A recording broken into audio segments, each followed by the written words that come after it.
Using ChatGPT can feel fast and can give you confidence, but it's also a great way to get overconfident and follow the wrong path. I'm Rich Goldstein, a patent attorney. Here's why ChatGPT is a risky research tool and what to do instead. And of course, this is intended to be general education, not legal advice for your specific situation.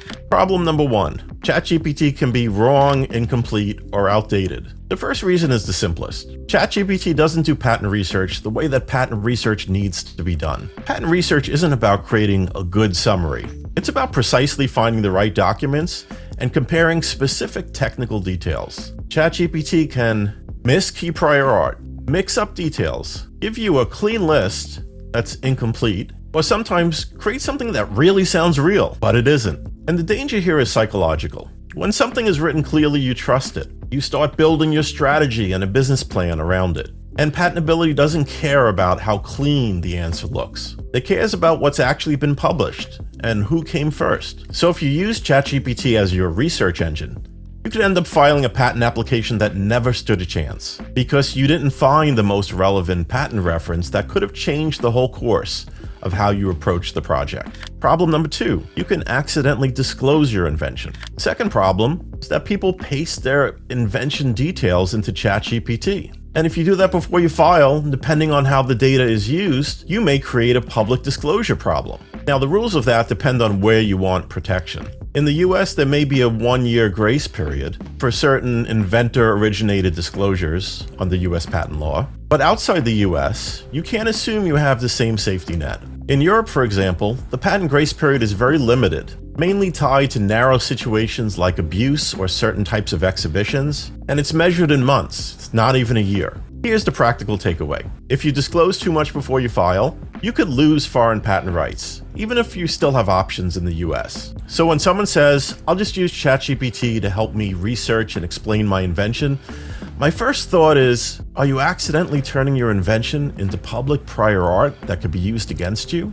Problem number 3. Your data may be used or retained in ways that you didn't intend. Data and privacy controls. If you're using ChatGPT in a personal account, ChatGPT's published policy says, OpenAI's published policy says that content from consumer services may be used to train their models, unless you opt out. They also offer temporary chat, which they say won't be used for training, but which they hold for 30 days for safety purposes. And for business products like ChatGPT, Enterprise Team Edu, or the API, OpenAI states that they don't train on business data by default. I'm not here to scare you, I'm here to be clear. If you treat consumer AI tools like it's your private inventor notebook, you're taking a risk you don't need to take. Because once your invention details are out of your control, you can't really put that toothpaste back in the tube. Here's a safer, smarter workflow that actually matches how patent research works. Step 1, use real patent databases for searching.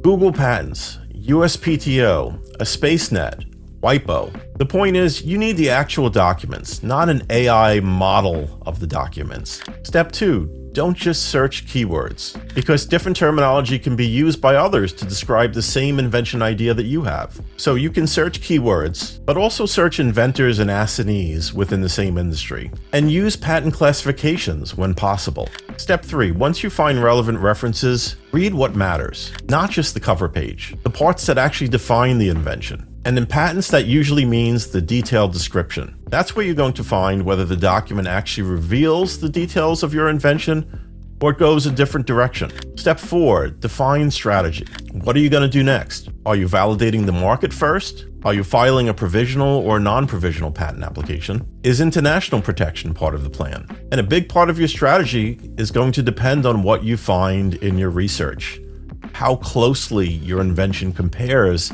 to things that already exist, and what sets it apart.